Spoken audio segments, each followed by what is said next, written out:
Okay. I'd like to thank everyone and welcome everyone to coming in tonight that's here. Will you call the roll, please? Bachman? Here. Henning? Here. Gorman? Here. Merkel? Here. Kelly? Here. Lieberman? Here. And Stevens. Here. And the first item on our agenda tonight is a special presentation. Mr. Kuntz? Thank you, Mr. Mayor. So I'm very happy to introduce you guys. As you guys know, Seth Dorman left the Development Department in May. So for a long time, we've been operating without that particular position. We're very happy that we've recently hired Ellen Snyder to the City of Clayton. She is our new zoning and GIS manager. Ellen's background is in GIS. She has several years in Montgomery County. I'll let her tell you guys exactly how many, because honestly, I just forget now off the top of my head. But the wealth of information that she has from a GIS standpoint is pretty incredible. And it's something, that particular segment of our of the city operations has been sorely lacking. If you talk to the fire chief and the police chief and the road department, as well as myself and Ms. Zimmerlin, it's, we're going to be able to tackle a lot of things with this GIS. So Ellen's come in. She's still working on getting our GIS program up and running. She's also hit the ground running on the zoning side of things. So we're very happy to have her. I asked her to prepare about a half hour demonstration for you guys. I'm kidding. But, yes, sir. Yeah, before she goes into the half-hour presentation, would you tell the people that are watching what GIS might stand for? Well, I think I'm going to ask Ellen to explain all that, and then she'll be able to answer any questions that you guys may have. But we're all very excited to have Ellen. She's fit in seamlessly here in the office, and it's been a great hire for us. So, Ellen, would you like to answer Mr. Gorman's question? Sure. So GIS stands for Geographical Information Systems. I'm going to pull it down some. GIS stands for Geographical Information Systems, also known as Geospatial Information Systems, and it's basically just layers, and a lot of times you'll see it in politics for like voting districts or wards and Senate House and all those things. Those things are all related, but they're only related on a spatial layer. And so on the back end, it runs through an SQL database. If any of you are familiar with Access, it's all just different tables that are related through a spatial entity. And so I'm excited to get started. I've already downloaded a lot of data from the county. Obviously, I have a background at the county. I worked there for about 12 years doing solely GIS, and it was more so for like property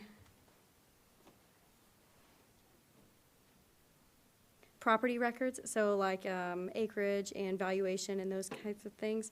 And I'm sure it'll tie in here with the same thing. So I'm excited to get started here and get to work with you all. Welcome to the team. Thank you. Any other questions or comments? What's that? All right, thanks, guys. Yeah, thank you. Welcome.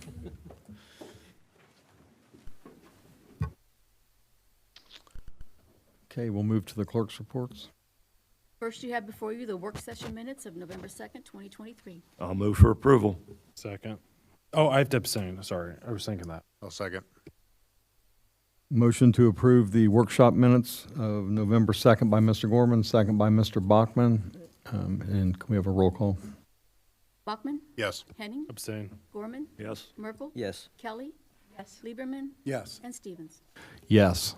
And let the record show that was unanimous vote with one abstention. And You also next- have before you the council meeting minutes of November 2nd, 2023. I'll move for approval. Second. motion to approve as written by Mr. Gorman, second by Ms. Kelly. Can I have a roll call? Bachman? Yes. Henning? Abstain. Gorman? Yes. Merkel? Yes. Kelly? Yes. Lieberman? Yes. And Stevens.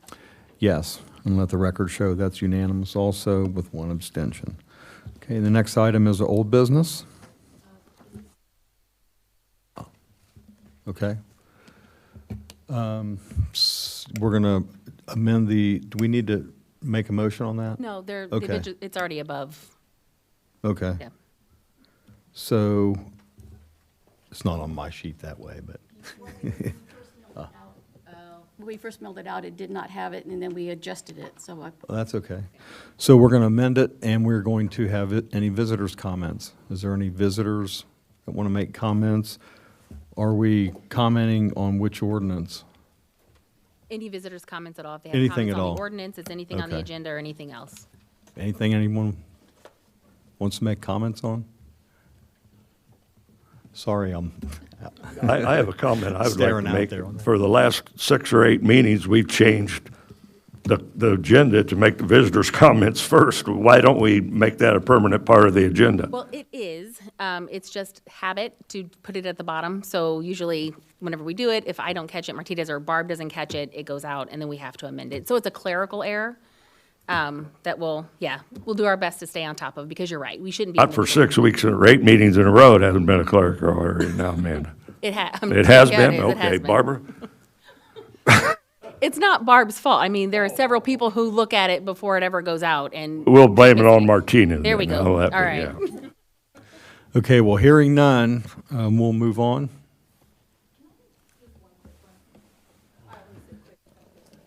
You're never quick. State your name and address for the record, please. Alicia York, 10635 Haber Road. About the tax that might go on the March ballot.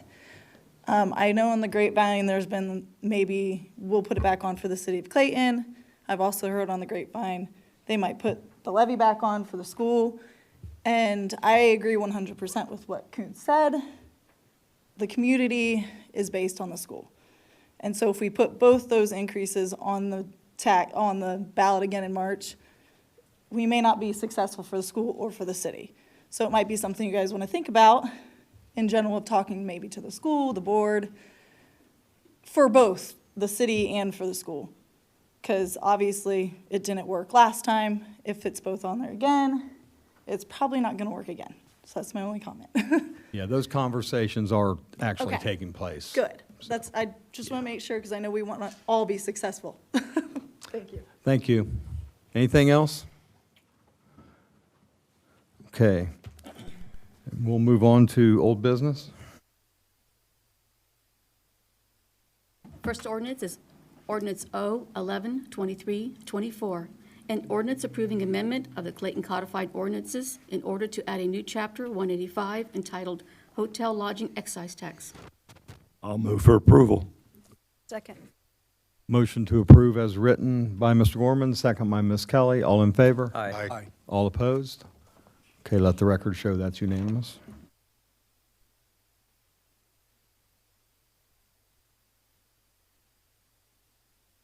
Okay, we read the next ordinance, please.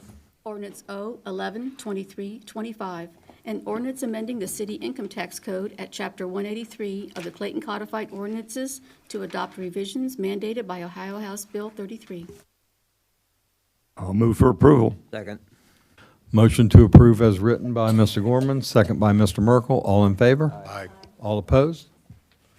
Okay, let the record show that that is unanimous, and both of those were the second readings. And The next resolution, as you may remember, was tabled at the last council meeting, so if you want to appoint somebody tonight, we would first need a motion and a vote to untable that particular resolution.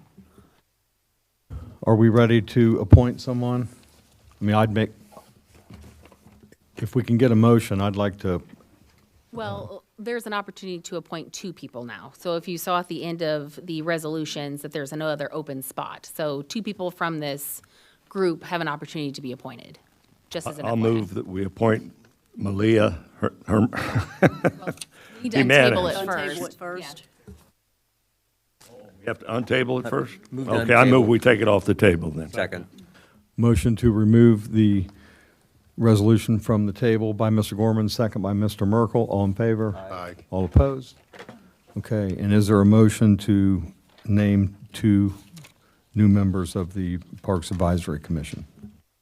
I move we appoint Malia Jimenez Second. to the Park Board. Second. Mr. Gorman has,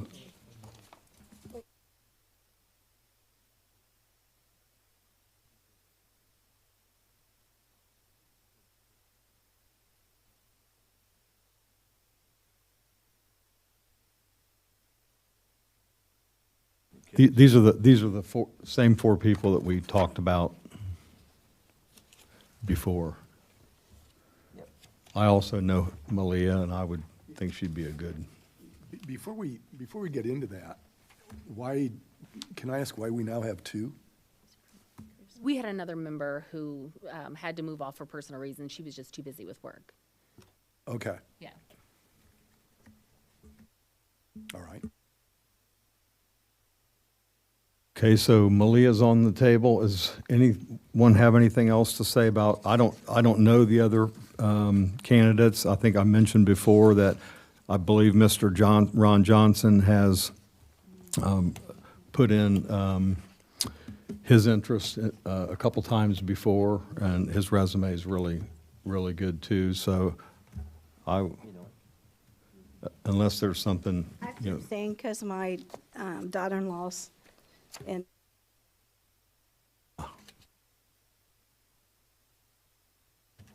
So we have Malia. Do we have a second?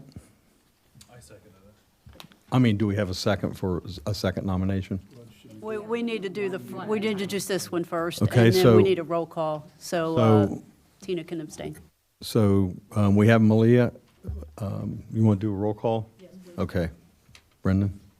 Or, I'm sorry, Barb. Yes. Henning. Yes. Gorman. Yes. Merkel. Yes. Kelly. Abstain. Lieberman. Yes. And Stevens. Yes.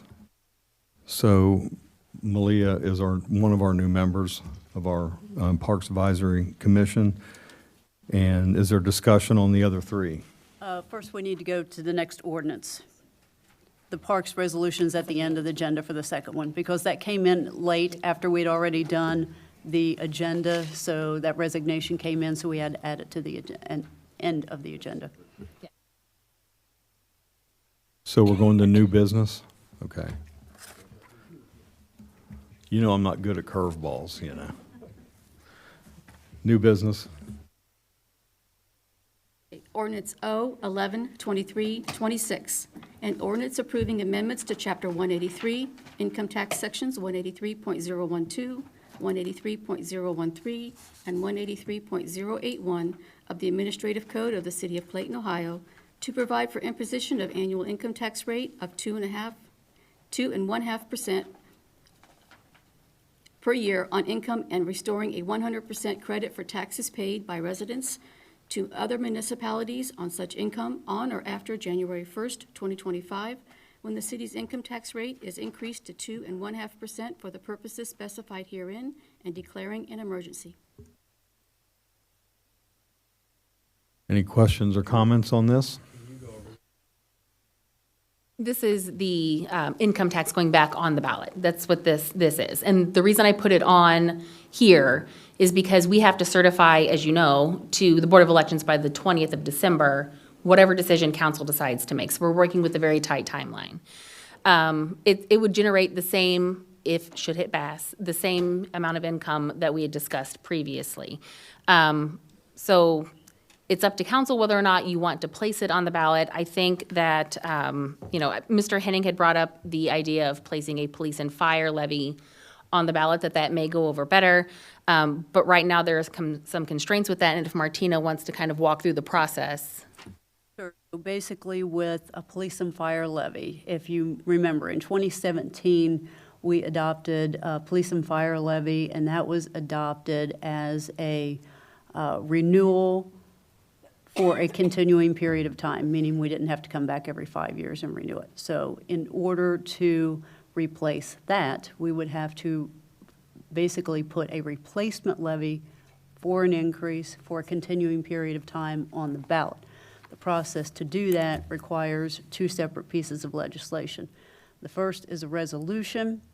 That resolution gets sent down to the auditor's office requesting information that we need for the second piece of legislation. The auditor has 10 days from the date they receive that resolution to provide that information to us. Once we have that information from them, then at that point, you would have to adopt an ordinance, and given the fact that the Board of Elections deadline is December 20th, you would have to do that ordinance by an emergency so it could become immediately effective rather than have two readings on it. And in order to get all that accomplished, you would probably, depending on what the schedule is, have to have a special meeting before December 20th in order to pass that ordinance. So it's a more complicated, involved process than this income tax levy is. And also pursuant to the Ohio Revised Code, once you place a police and levy, that replacement ballot on the ballot, that issue on the ballot, you can only do it once per calendar year. So if you were put it on the ballot in March and it did not pass, you could not put it on the November ballot again in 2023. So heads up as to that. That's sort of a brief overview of the process of that. I mean, I will be honest, I'm not in favor of the income tax going back on after it just failed pretty soundly. I think the police and fire have tremendous community support, and that would be way more likely to pass in a March 2024 primary. My other thoughts are, in March of 2024, there's potentially only going to be a competitive Republican primary. With one party showing up to the polls to vote on this, I don't feel that it's going to pass. I don't see people coming out and voting an issues-only ballot. That's not going to draw them out. It may draw out a few, but when you look at the entirety of what the 2024 primary is going to be, there's no way this would pass. And that same sentiment is a concern that I have for Northmont schools. When you look at who will be on the primary ballot for 2024, there is one party that basically will have contested races and one not so much that won't draw a lot of activity because the candidates in that primary will most likely move on to the general. That's a major concern I have as to why I think this would ultimately fail again in March.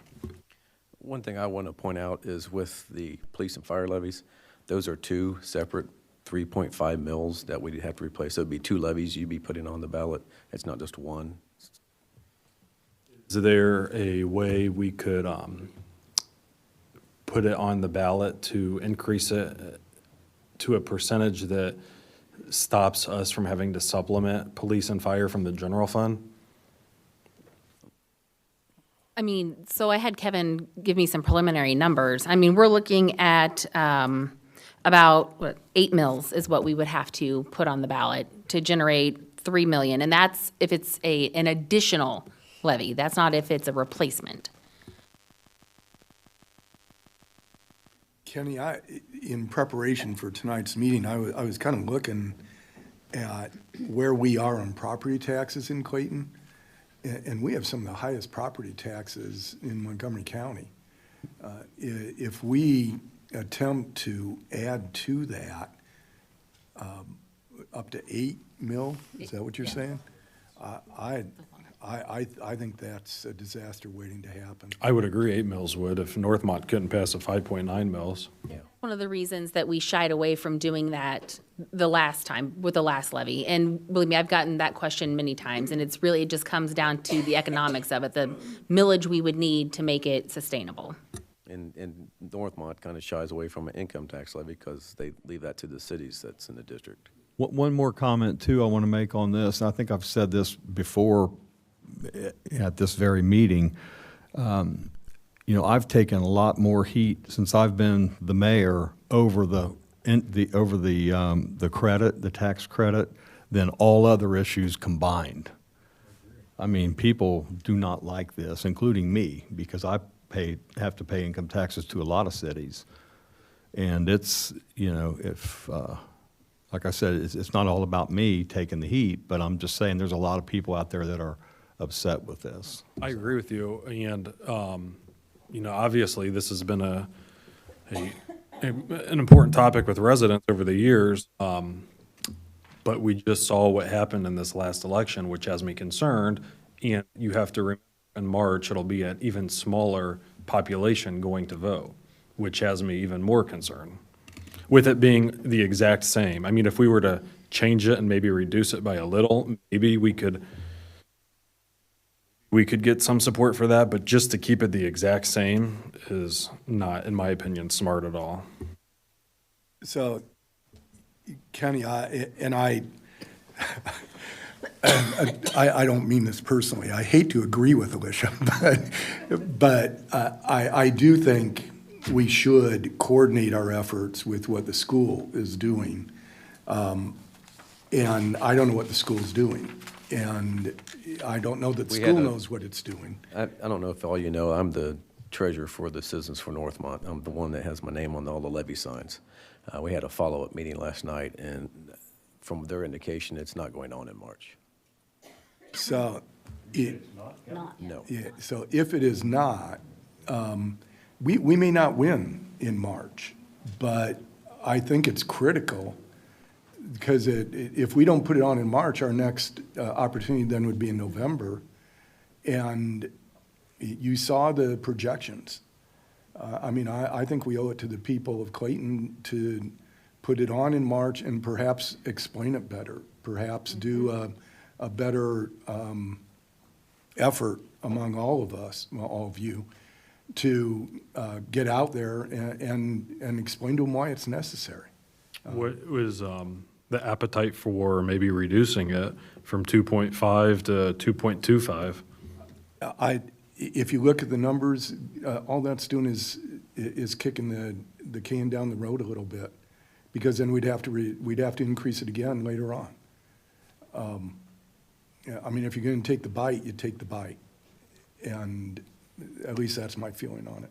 I Yeah, think a lot of people didn't understand the verbiage of it at all. And we heard that a lot, and And I think unfortunately, that that's the was, problem. the Board of Elections is the one that kind of drafted that up and put it on there, so, I mean, we can work with them. Hopefully, they'll do something a little better. I know I received phone calls the day of the election, people ask me, what's this levy about?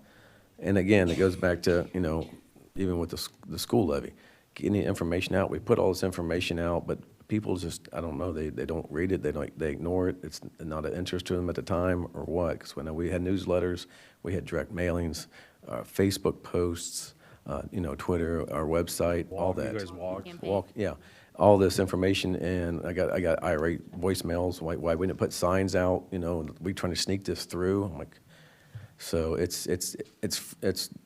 trying to figure out how to get people informed is going to be the biggest challenge. It is, but we shouldn't shirk from it.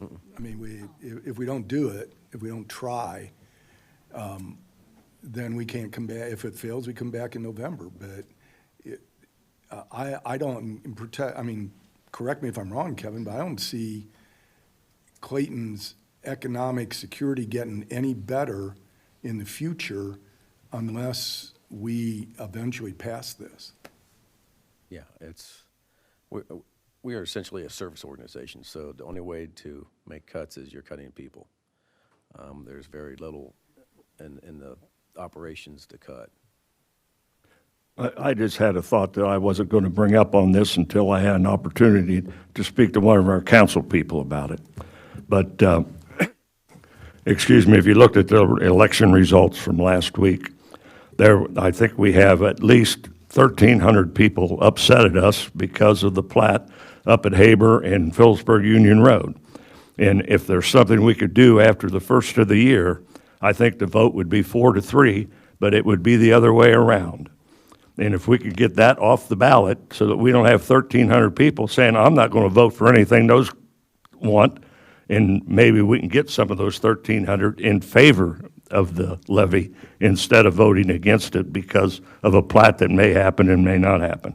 But I think that if we could, if appease is the right word, or get those people on our side on this, we may have a better chance to pass the levy. And Dennis, I'm sorry I didn't get a chance to talk to you. But anyway, that's the way it was. That's what my opinion is on it. We could get, that's 10% of the people who live in the city. 1,300. It's 13,000, right? So. Yeah, and Tim, that's okay. I mean, I completely understand. I don't know that would work at this stage. We can get it off the ballot since the referendum is already on. Yeah. But I mean, assume you even could. Assume there'd be a legal way that you could do that. I'm not completely convinced that would work. Because I did a pretty deep dive myself in the election results, because I had a personal interest in it. and I mean, I got thumped pretty well. And I'm not sure it was all about that. Some of it, certainly a lot of it may have been, but I also looked at their voting trends in those precincts as it related to the income tax and as it related to the school levy, and they were voting against it probably more so than other areas of Clayton. But So you know, it's possible it could work. I'm not saying. when they turned in the referendum, they had over 1,400 signatures. Now, some of them, a few of them were from Union. Right, But, and that was for throughout the whole city. And in my driving around town, there's still an awful lot of Keep It Rural signs out there. Oh, there are. And they're not going away until March 19th, I believe, is the date. But, And I totally agree with you. I just want you to, I don't want you to use my election as the, what's the word I'm looking for? I don't want you to say, okay, because this happened in Dennis's election, that it's going to happen to the income tax. Well, it happened on the referendum too, Dennis. Well, the referendum got passed. I agree with that. And I'm not saying that look, I got thumped in that precinct by, I think I got 50 votes maybe, out in 1A. I got thoroughly thumped there.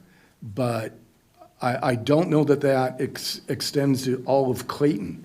I won 1D. So close, but I still won 1D. I guess what I'm trying to say is that my examination of this, it's not just that issue. That they always have been, in my ward, they've always been very conservative when it comes to levies or when it comes to income tax. I'm just saying take a deeper dive. Look, I'm not going to be here. I mean, that's up to you all to do. But take a deeper dive on it, on your analysis, to see if historically that would help. And if it would help, I'm not here. If you could legally do it, that's up to you all. But just take a historical dive to see whether what you're asking actually would make a difference.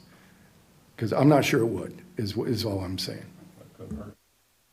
I mean, the economic climate, it's not a good time to ask for money. I mean, with the inflation, and the Federal Reserve still hasn't taken it off the board that they would raise rates again. So, I mean, they keep pushing it down the road, so.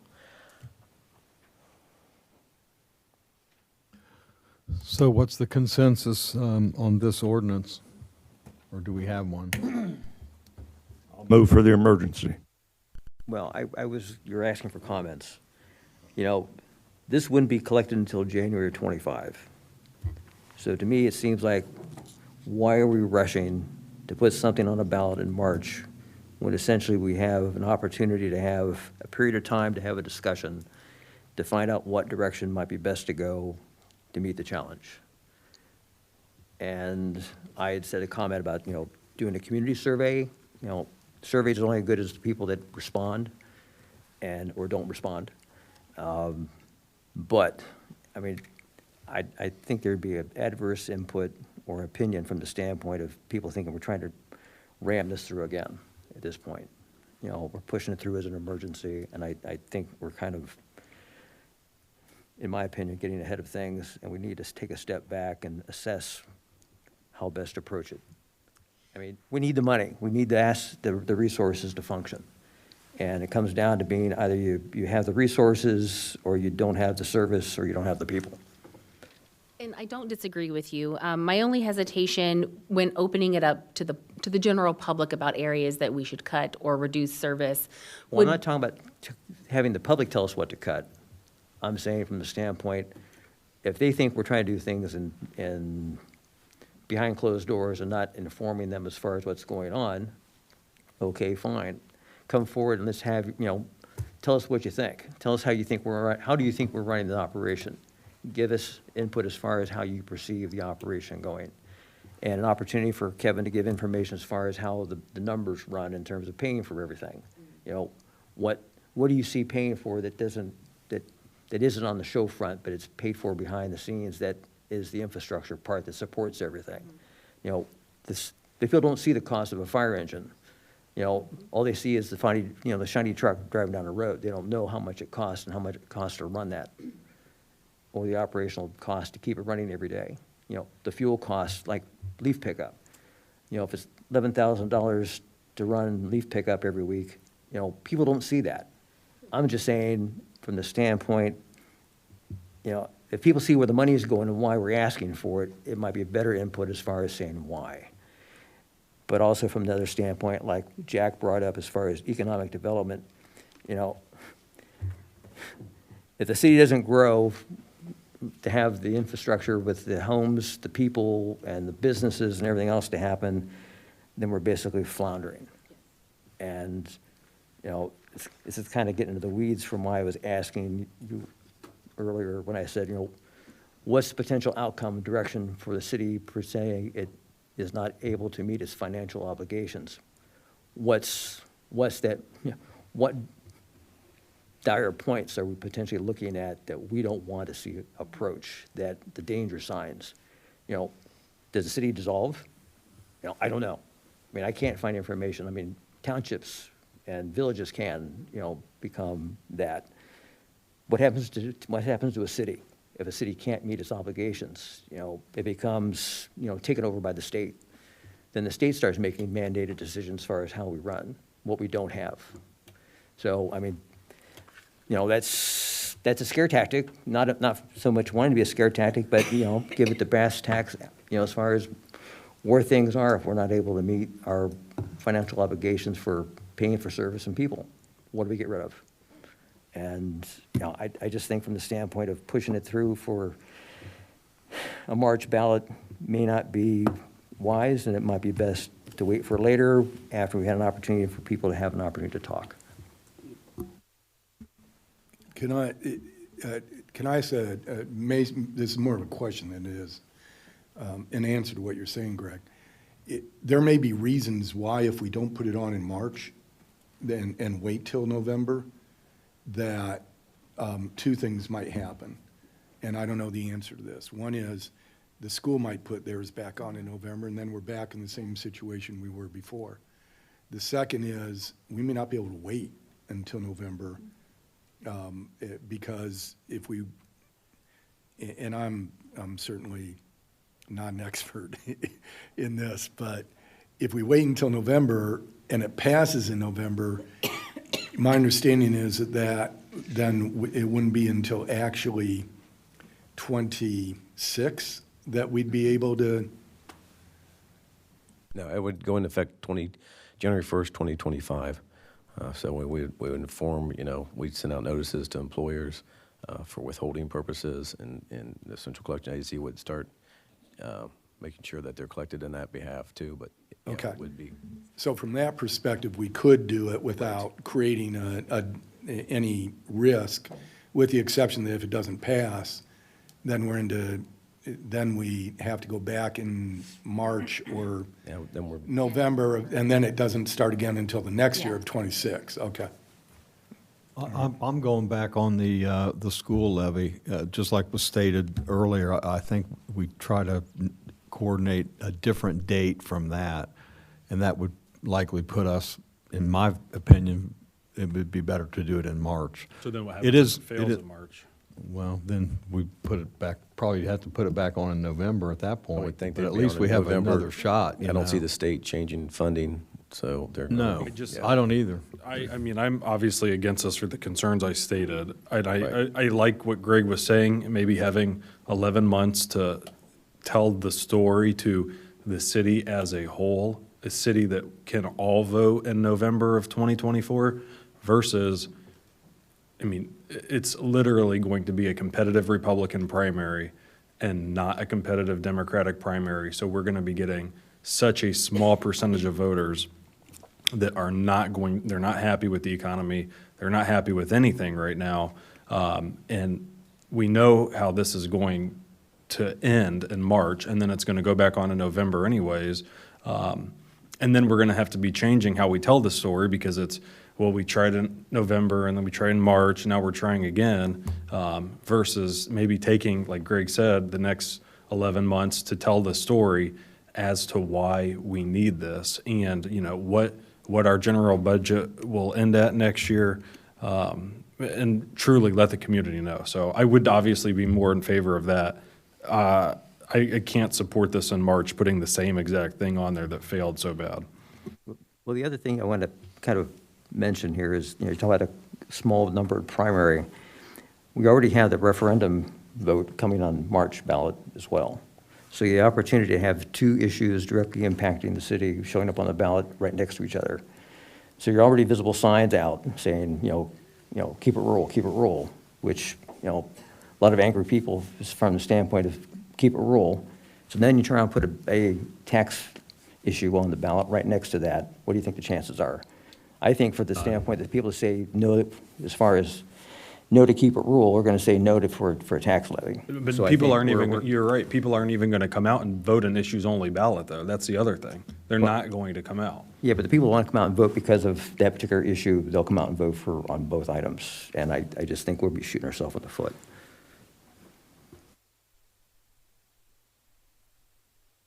Brendan, Penny, any thoughts? Well, a lot of thoughts on this here. I mean, there was a few times I was going to ask a question, then like actually in the ballot one there when it would go into effect, and Kevin answered that.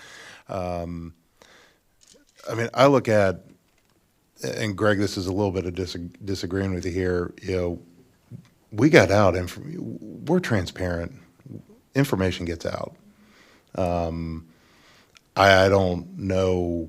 I mean, any more than just staff knocking on every door here. I mean, we've got the newsletter every, quarterly, I believe, that had this included in it.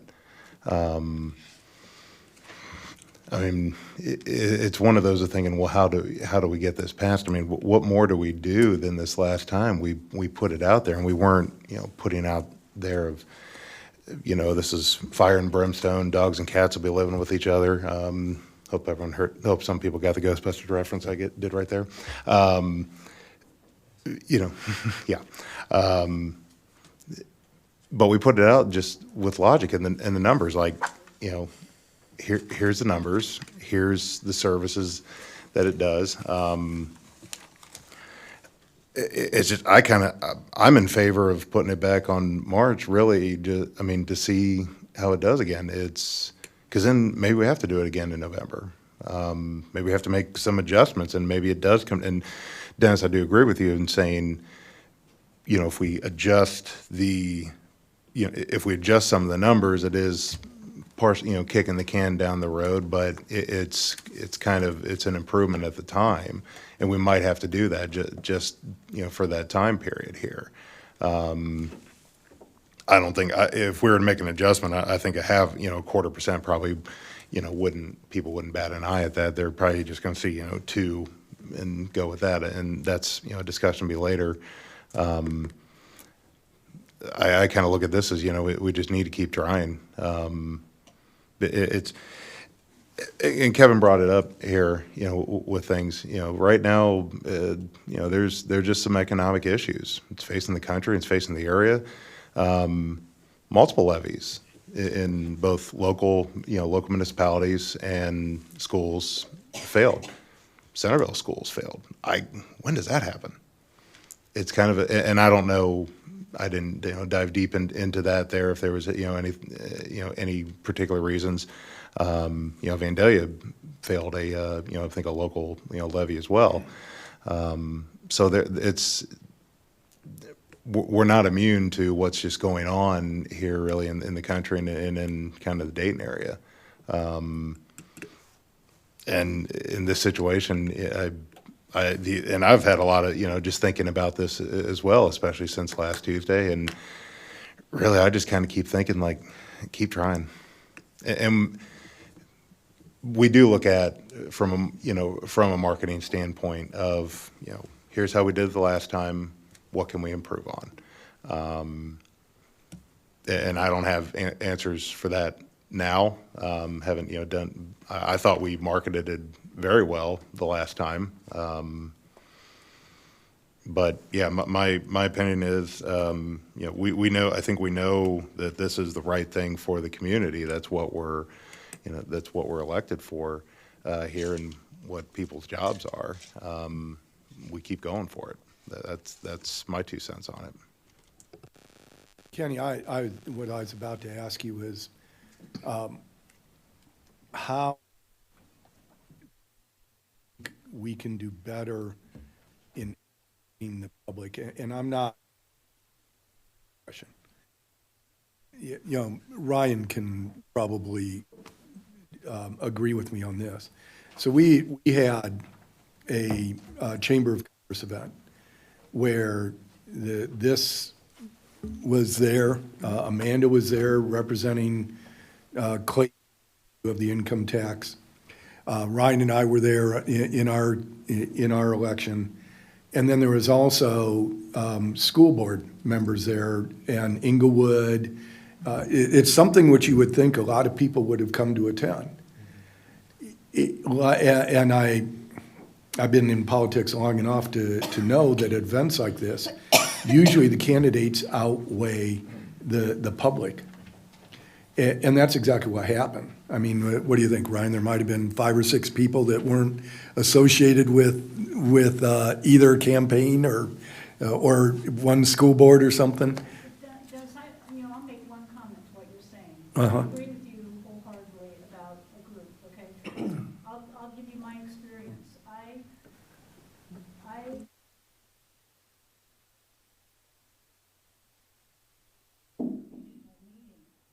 Christie, interrupt you. Will you step up?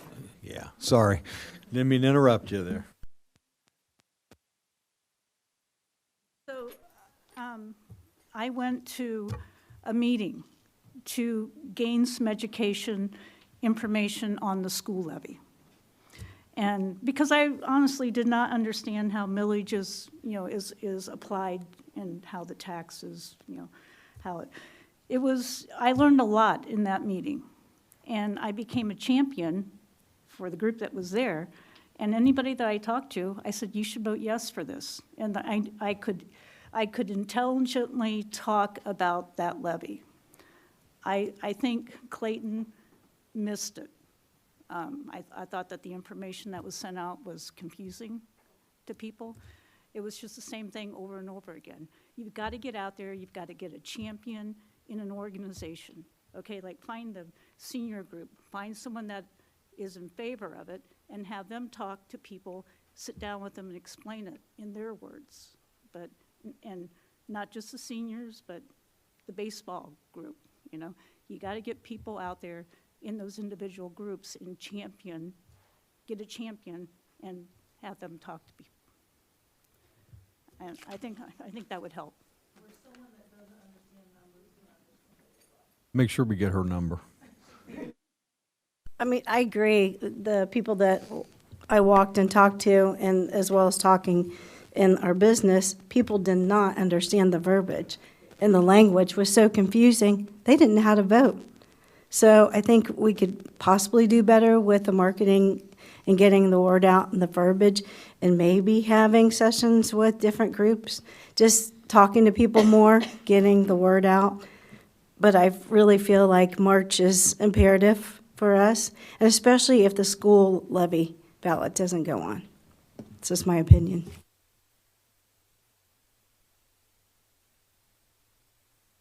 Kathy, for what it's worth, I agree with what you said.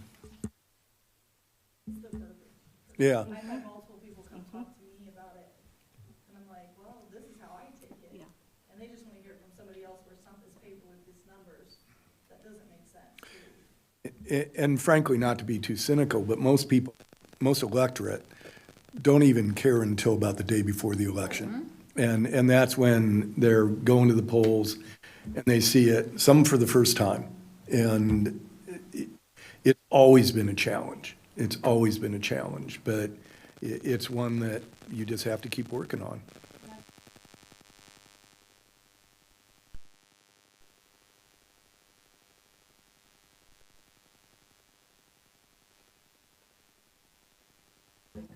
No, exactly. And so you're volunteering to do that for us? So, a question for Amanda is it realistic that we could put together a better campaign between I mean, is March too soon for that? March isn't too soon for that, so we can work on putting something together, going out to individual groups and talking to them. I mean, still putting out flyers. We can do our newsletter again, just to kind of prime so people see that it's coming. I mean, there are other things that we can do. I mean, Open up lines, like advertise it and say from, I don't know, 10 to 6, there is, you can open up lines to the city and ask questions and talk to a professional or whoever about it.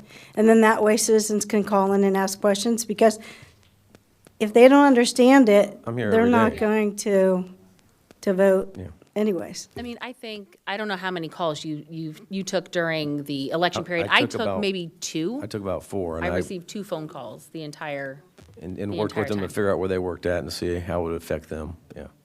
I mean, you look at the timeline of things, it's, when's the primary? March, middle March? 19th, yeah. Right. I mean, obviously, about to hit the holiday season, and, it's, usually a little bit of a pause on, political stuff a little bit. Hit it up beginning of the year, that gives, and obviously in that, we've got then time period to get ready for things, brainstorm. Hit it hard in March, that gives us 2 months. And to Dennis's point, and obviously next year being a presidential election, that'll be getting the most attention as usual. But kind of looking at when do we really get the bulk of the information out there? I mean, sometimes you would think getting stuff out early is good, and probably in some circumstances is, but, it might be getting it closer, closer to election time there when really a bulk of it, that information starts going out. And I don't disagree with you. I mean, that's kind of what we did this last time. We started, right, with the summer or the fall newsletter, which went out before early voting. And then we sent out the direct flyer to anybody or any household with registered voters who had voted in the last general election. That went out 2 weeks after that. And then we had the walking campaign the Saturday before the election. And I think everyone on this panel on the dais here is correct that it probably did come down to language, that the ballot language was confusing, because I'm sure there are several people who voted against their own best interest just because they saw it was an increase, and just like any red-blooded American, it's a no. I mean, it's no. So, I think that maybe, I don't know if we're able to work with the Board of Elections also on the language that comes from them, or maybe whenever we do start sending out information and we do have the ballot language, we put the ballot language directly in the information that we're sending out and letting people know that, if you want this to pass, this is how you're going to need to vote.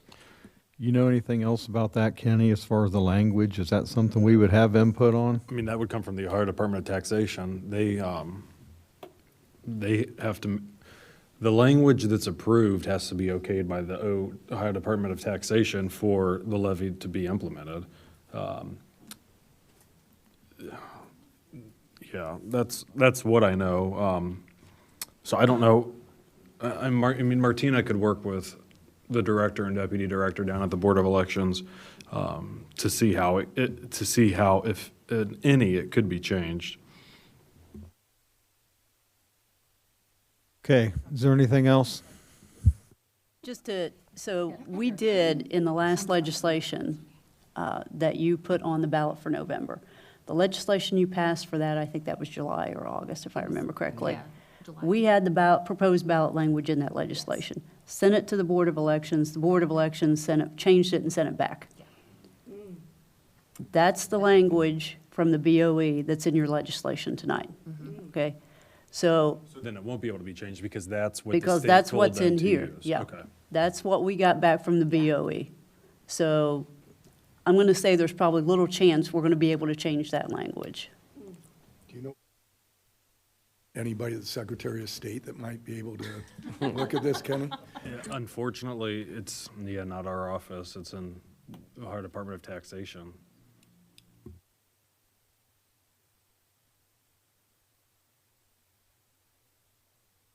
Okay, well, I think Tim made a motion to declare the emergency. Is there a second? second. Okay, the motion to declare emergency by Mr. Gorman, second by Mr. Bachman. All in favor? Aye. Aye. All opposed? Aye. Okay, will you do a roll call, please? Bachman? Yes. Henning? No. Gorman? Yes. Merkel? No. Kelly? Yes. Lieberman? Yes. And Stevens. Yes.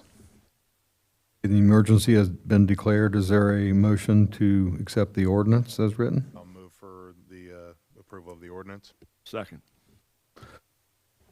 Motion to approve the ordinance as written by Mr. Bachman, second by Mr. Gorman. All in favor? Aye. All opposed? No. No. Okay, will you do a roll call, please? Bachman? Yes. Henning? No. Gorman? Yes. Merkel? No. Kelly? Yes. Lieberman? Yes. And Stevens. Yes. And let the record show that the ordinance passes by, as written, 5 to 2, yes. Okay, and will you read the first resolution, please? Resolution R 112363, a resolution authorizing the City of Clayton to enter into a contract with the Montgomery County Public Defender Office and the Montgomery County Public Defender Commission. Move for approval. Second. Motion to approve the resolution as written by Mr. Yeah, Henning. I just have a question, Mayor. I believe that it's at $168.90 some per case. Can't we get Dennis or Amanda or Martina to do it for less than that? Hey, I'll be free. Okay, motion by Mr. Henning, second by Ms. Kelly. All in favor? Aye. All opposed? Okay, let the record show that is unanimously accepted. Will you read the next resolution, please?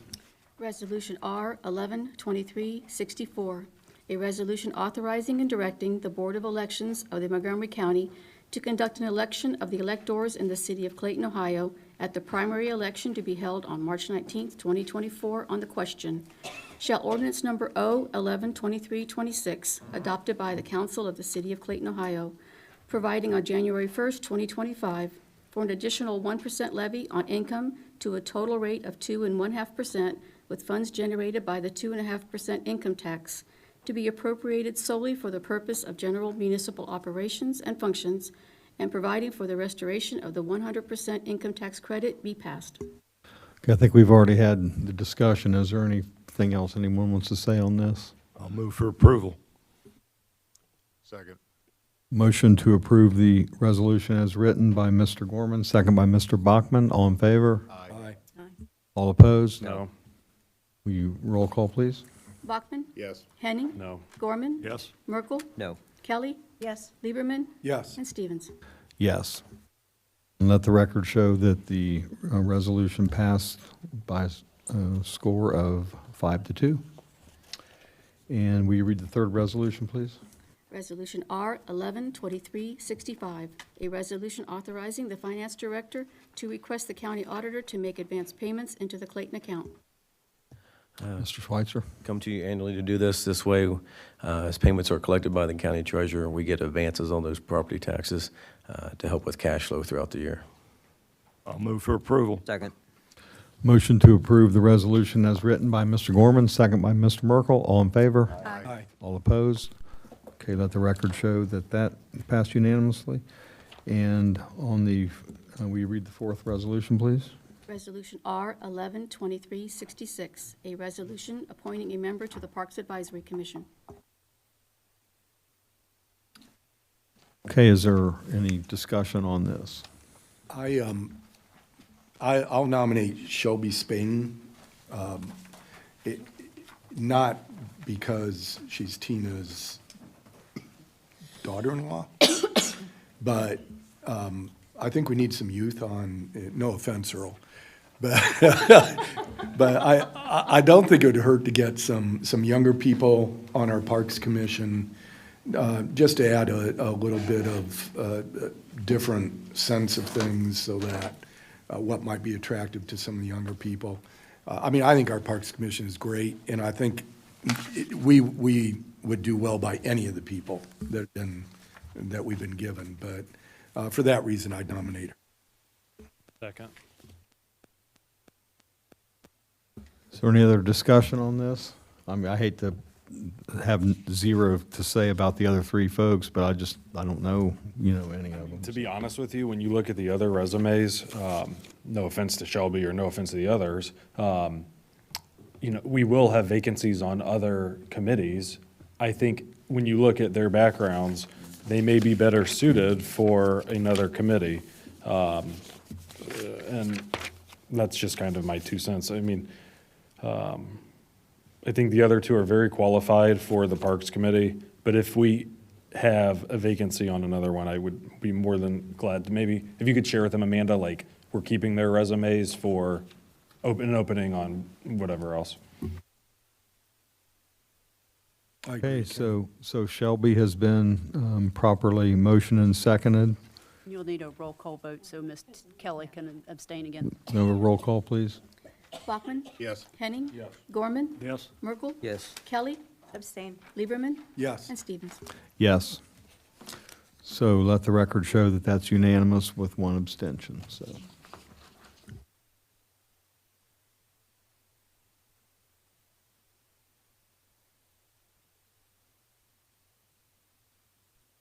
Okay, the next item on our agenda is the city manager's report. Good evening, Mayor and Council. First, I would like to make a request that our second meeting in December, which is scheduled for December 21st, if council would be agreeable to moving that to Monday, December 18th. With the 21st being so close to the Christmas holiday, it would be better served for staff, if anybody wants to take vacations or go out of town or be with family, to have it moved. It doesn't interfere with Bella Sorella's timeline, going through Planning Commission and being presented before council, and we'll have the budget workshop on the 7th anyway, and then it prepared for council by the 18th. I move for approval. Voice vote, please. Yes. Motion and voice vote, please. Okay, we call the- Because you, Well, motion by Mr. Gorman, second by Ms. Kelly, to change the date. Roll call, please. Bachman? Yes. Henning? Yes. Gorman? Yes. Merkel? Yes. Kelly? yes. Lieberman? Yes. And Stevens. Yes. Thank you. So city offices will be closed on Thursday, November 23rd and Friday, November 24th for the Thanksgiving holiday. Breakfast with Santa, I'll leave all the details to Earl, but is Saturday, December 16th, 2023 from 9 a.m. to 11 a.m. And then city offices will again be closed on Friday, December 22nd and Monday, December 25th in observance of the Christmas holiday. And that is a little different than how we normally do it when the holiday falls on a Saturday and Sunday, but it's a payroll week. So if we were closed on Monday and Tuesday, no one would be getting paid. And I would have a lot of angry people in my office. So that's why we're doing it those 2 days.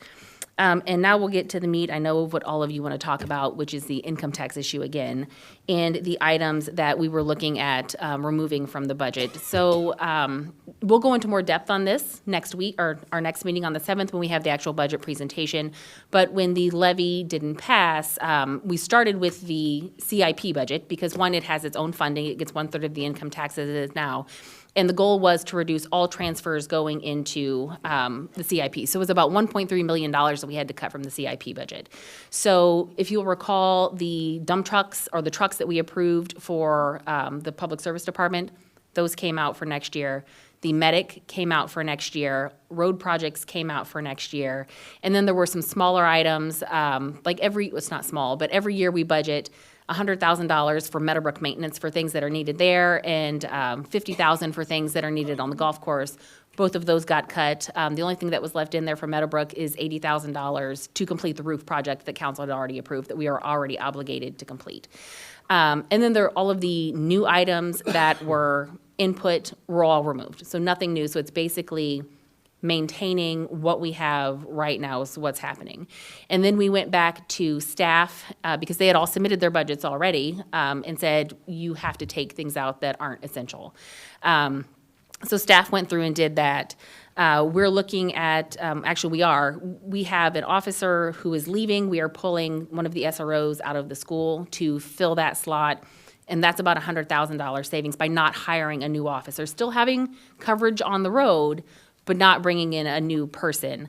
BC Seagraves is looking to retire, and Chief Garver has agreed to basically maintain what he's doing right now, which is working as that, filling in for that BC position, which will also save us over $100,000. So roughly what we're looking at is if council approves the budget, and we'll go into it more next week, we're looking at being able to stave off the inevitable for about another year. So that gives us some time to work with the community and try to get a levy passed.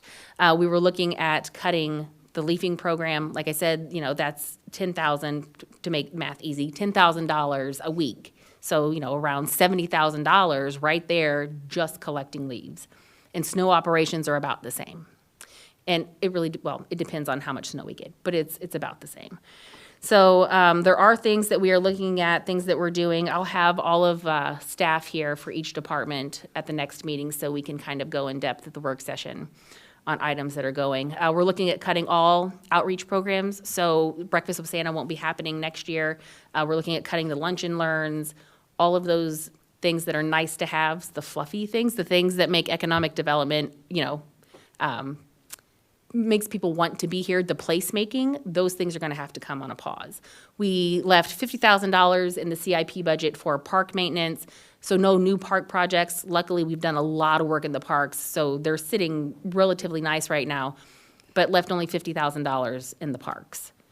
So if there's something catastrophic that happens, or we buy a lot of dirt, if we need to buy dirt or something to fill, we have that money there. But other than that, it's going to be a pretty austere budget. Think back to 2020 into 2021, that type of budget that's going to be coming before you, because I don't know where we're going to be. I guess, when it comes to the external affair type events that Mr. Harlemer and his committee have done, I would really like to know if it's a Parks Committee event, community event, what the actual cost to the city is, i.e. Breakfast with Santa. I mean, I understand if the fireworks has a price tag of $20,000 to $60,000, I absolutely agree with cutting that. But when we think about some smaller events like the Easter event, like Mr. Harlemer, Easter, Santa, Halloween, I mean, these are all external affair events where we do have residents come, and it's that experience of bringing their families and kids there as a happy holiday community event. Is this something that you feel that, are we slashing Mr. Harlemer's hand? I mean, why even have a Parks Committee if we're going to slash all of this stuff? I feel like they've done a phenomenal job getting donations and seeking funding from other sources. I don't want to say no to all external affair events if we're able to somehow shore up funding from other resources, if possible. Absolutely against that. I think it's absolutely crazy to totally slash the leaf pickup.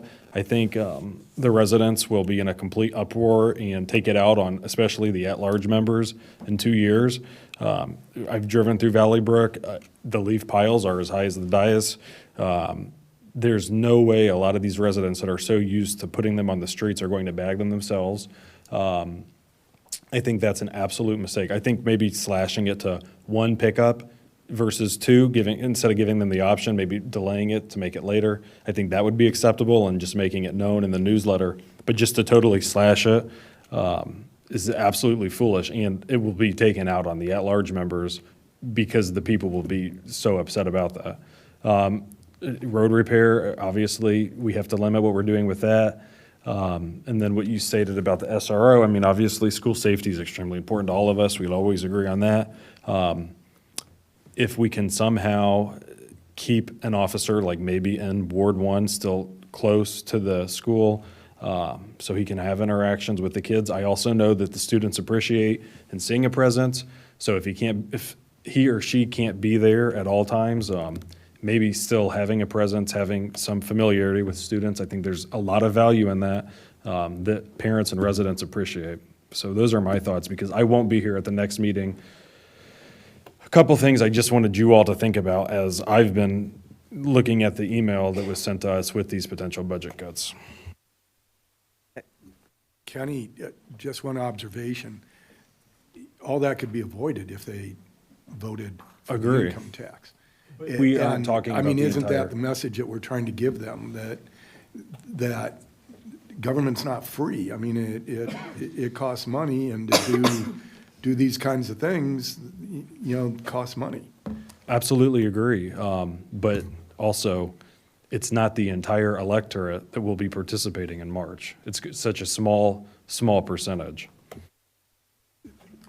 All of Clayton votes in All of March. Clayton will, Yeah. but it's primary elections. It's not, I mean, you've worked at the Board of Elections, you know, in a primary election, if it's not competitive at the top, it's not going to bring out people, so.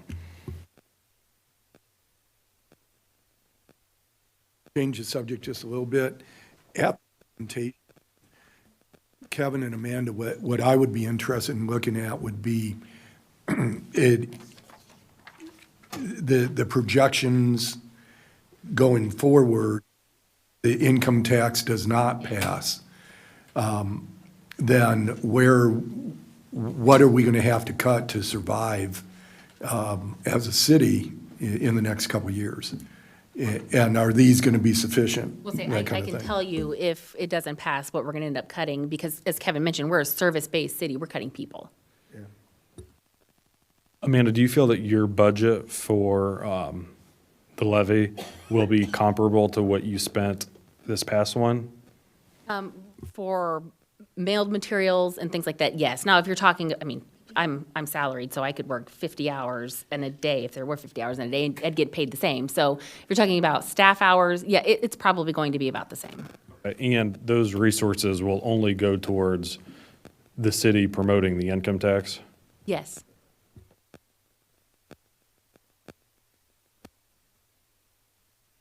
I know, Kenny, you're talking about not wanting to just put things on the plate to basically cut, but we're at the point where we have to identify things that might have to be cut. So we're trying to be proactive from a stance of identifying those things that might need to be handled. And come March, if this is on the ballot and people vote and they approve it, then it ends up being that cuts that might have been identified can be rescinded, and you can identify how to put things back in a semblance of operation that people are used to. But if you don't, at least you've had a plan on the table right now, essentially identifying what direction you're going to start for the rest of the year in terms of getting into the next calendar year, at least in a better position.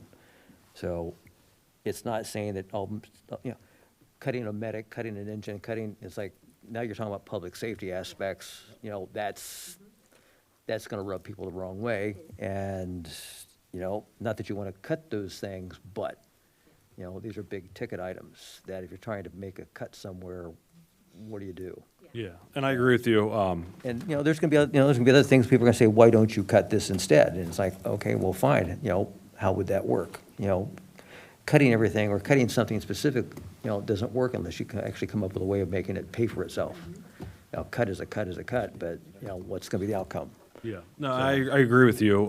But my concern was, especially representing Board 2, if it gets out that, leaf pickup is going to be cut, it could potentially just anger people. And I was just saying that because I think we need to say we're going to reduce the amount of which we do it, not totally eliminate it. Maybe it comes down to being not the verbiage of saying cutting, it's gonna be, we have to look at reducing the schedule for leaf pickup. I agree. I like that verbiage more. And then also from the standpoint, I think you had said the equipment might need to be replaced. And that might be one of those things that doesn't get done. Yes. Regardless, that have to keep things running for another year. Yes. Hopefully. But you said department heads are going to be here at the next They will be, meeting? yes. Okay. Right. Okay, anything else? On that happy note, no, I have nothing else this evening. Okay, thank you.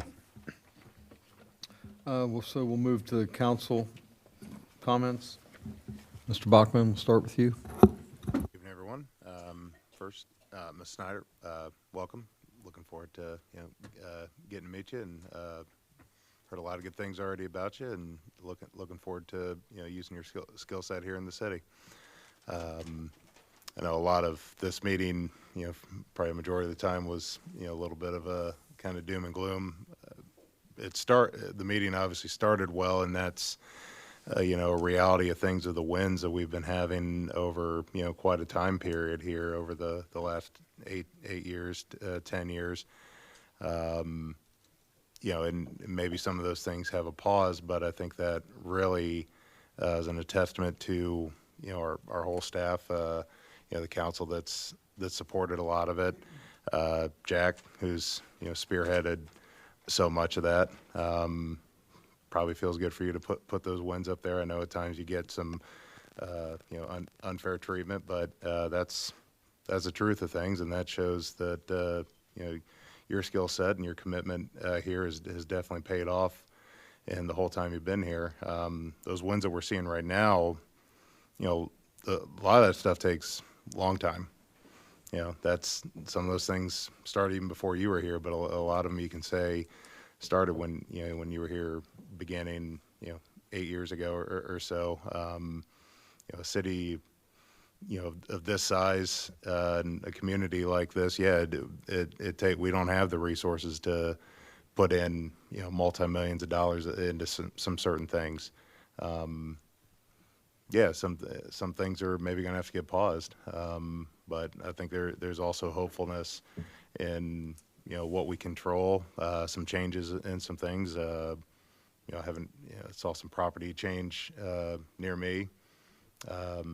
I don't subscribe to Dayton Business Journal, so I can only read like the first 2 sentences of it. So I'm interested in getting more information on that. But yeah, you know, it's kind of a mixed meeting, and it's where we're at.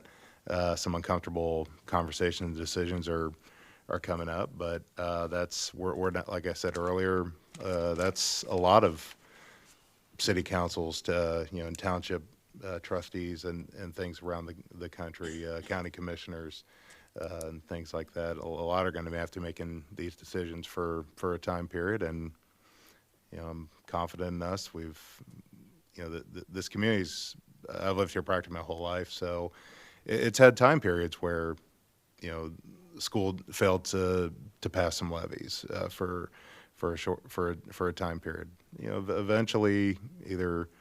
And a lot of them was when I was younger, so, you know, I didn't understand, you know, bonds and millage issues and anything back when I was 8 years old. But, you know, eventually I think this community, you know, found ways to support itself, and I'm confident in that. And I guess on the last note here, and I'll say, you know, I got the big pin I have on here is my mom's side of the family, Riley family crest. Today would have been my grandfather's 100th birthday. I'll get pretty emotional if I go into big detail of him, but, you know, his story was that of kind of a lot of people in the greatest generation. You know, grew up during the Depression. Father passed away when he was 8. Grew up in the trades around here, tool making. He apprenticed when he was at Patterson Co-op under a man named Charles Taylor, which isn't much of a household name, but who he built engines was for, and that was Wright Brothers. So pretty neat here. Probably, Tim, I'm sure some of these names are ones that you've probably heard of here. Yeah. I mean the tool and die industry. I'm not, Tim, I did not mean that wasn't an age thing. That was the tool and die industry comment here. I said I wasn't going to go into detail, and yeah, it's happening. And his life changed. He was at a UD basketball game at the field house in early December of '41 and heard over the loudspeaker that Pearl Harbor had been attacked. He was at the time working in a local tool and die shop, and got his draft notice and said, nope, I'm going to war. And a couple years later, he was arriving on Omaha Beach 2 days after D-Day in a tank. You know, went through Europe, finished up in the Battle of the Bulge, and came home. Met my grandmother, had 6 kids, lived in Butler Township, right up the road from the Buckhorn. So, Tim, I'm sure there was plenty of times that you encountered my grandfather at the Buckhorn Tavern. And, not in the 40 here. This again. You know, he lived right up the road until 2008 when he passed. So, so yeah, today would have been his 100th birthday, and family's getting together this weekend, and yeah, you know, miss him. Thank you. Kenny? Well, thank you all for excusing me at the last meeting. My 6-month-old poked me dead center in the eye and gave me 3 corneal abrasions. So that's why I was not here and did not know about the development up in North Clayton. The only other thing I have is I hope you all have a great Thanksgiving. We all have so much to be thankful for, especially our health. Is the city doing a get-together next week? Not, we're going to do it for Christmas. Okay. So I hope you all have a wonderful Thanksgiving. Spend time with your family if you can. Give to Northmont Fish if you're able to. I know this weekend is a food drive at the Trotwood Fire Station. I'm drawing a blank right now as to the name of it, but it's the annual holiday help out on Friday through Sunday. It'll be, I'll post it, and I can share the information with you too, but it goes to the northwestern Montgomery County community. And finally, if we could continue to post the infographics for shopping local on Saturday, November 25th, the day after Black Friday. Obviously, our small retail businesses in Clayton and Inglewood, if we can support them, I know they would appreciate it as they are under difficult economic times like anybody else. So that's all I have. Thank you. Thank you, sir. Mr. Gorman? Yeah, I'd like to welcome Ellen to the city. Ellen, good luck, and I'd like to wish Brendan's grandfather a happy birthday. And I'd like to mention once again that this Friday, the 17th, or tomorrow, is the fundraiser for Officer Cody Cecil, who was hurt in the recent problem we had down on Hacker Road. And I wish everybody a happy Thanksgiving. Thank you, sir. Mr. Merkel? Well, I think I said enough earlier, but yes, Ellen, welcome. Welcome to the Lion's Den. I hope your tenure here is good. Hey, you never know what's going to happen. I don't want people to get the misconception as far as not supporting the city in terms of the income tax ballot issue. I want the best for the city, and I want things to be successful. And, I might have opposed or not supported the language that was presented, but that doesn't mean I'm not supporting the city. Jack, I thank you for the information and the job done. I said before, we were fortunate that we were able to get you from what we had before this. I saw your work when you were in Harrison Township, and it's like I told Rick Rose at the time, man, we got to make sure we get this guy here. And I'm glad you're here. And, thank you everyone else, staff-wise, for the work that is done each and every day, because without the persons working behind the scenes, this place doesn't operate. This is when I was talking about those things that happen that people don't see. Barb, the work that you do every day to make things run for the council and everyone else, thank you. So, anyone else that doesn't get mentioned, great appreciation. Amanda, Martina, everything that you do, thank you. Thank you, sir. Tina? Snyder, it is not welcome to the Lion's Den. It's welcome to the city of Clayton, and we're looking forward to working with you. We work currently well as a team here, and we all get along. So welcome to the staff, and thank you for each and every one of you that I've had the privilege to work with this year, and happy Turkey Day. Thank you. Dennis? Yeah, let me add my welcome to the city of Clayton, and I think you're going to enjoy it. You really do have a great staff here to work with, and I think I think at the end of the day, you're going to be glad you're here. And 2 observations. One is a lot of our issues that we talked about tonight, if the state of Ohio would kind of get their head out of their rear ends and decide that local government is worthy of attention, some of these issues would go away, but they're not. And so I would only ask those of us that are in the controlling party that maybe you could talk to some of them up there and tell them what they're doing to us. I mean, both school-wise and our local governments, our school funding has been unconstitutional for how many years? 20 years? and nothing's been done. Wasn't that a court case? Yeah, And they lost? yeah. And why hasn't, I mean, it's Well, not a court, that- another that- council meeting, but it's, Yeah, why that- hasn't that been resolved? Well, that's a conversation for another time, but it should have been, and it hasn't been, and it needs to be. And that's all I'll say about that. The second issue I wanted to say is that, I've spent my lifetime trying to urge people to get out to vote. And in this last election, I was successful in one of the largest voter turnouts in Precinct 1A at 66%, which I think was the largest in the county. Of course, they turned out to vote against me, but, at least I got them out. So with that, I just want to say congratulations. Ryan, I wish you the best of luck.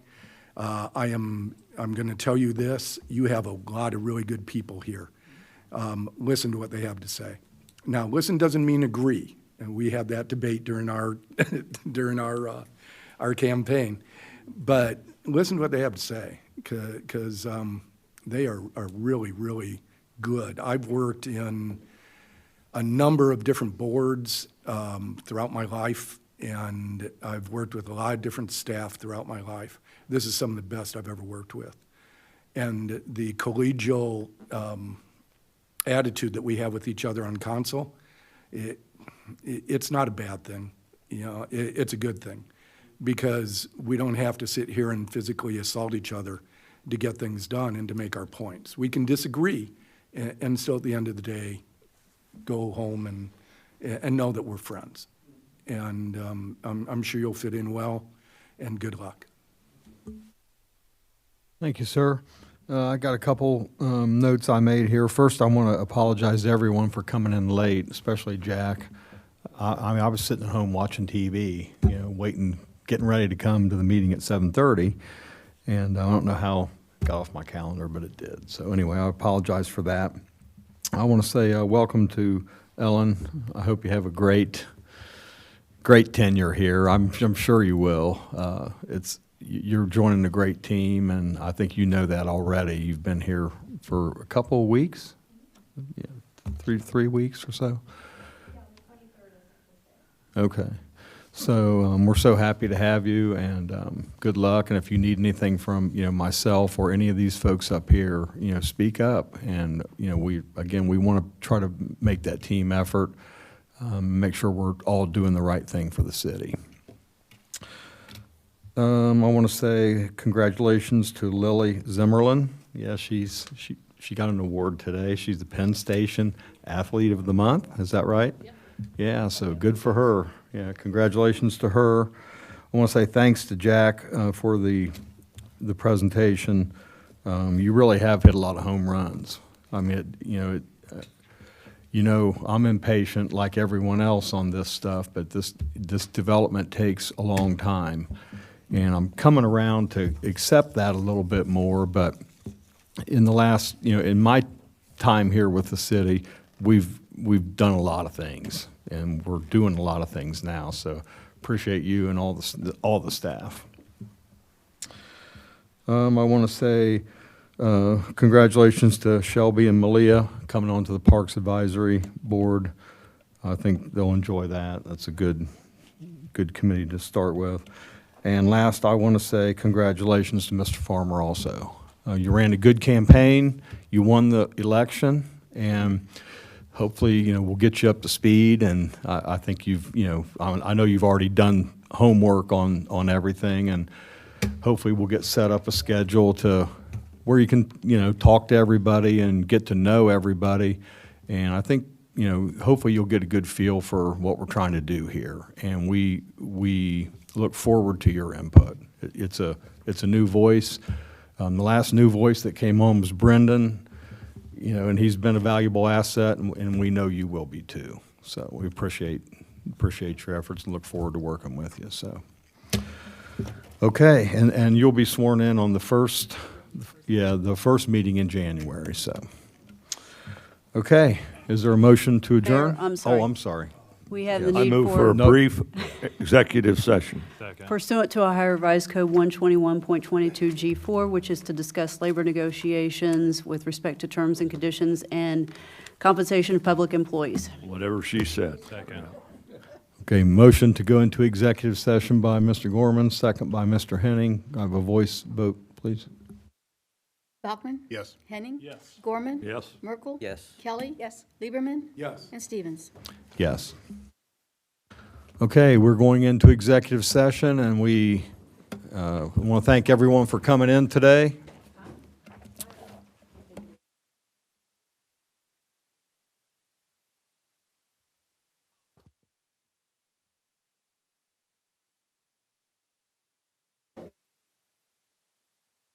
I'll announce that afterwards before we go.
Okay, we're back from executive session, and I did want to make one announcement that Breakfast with Santa tickets go on sale Monday.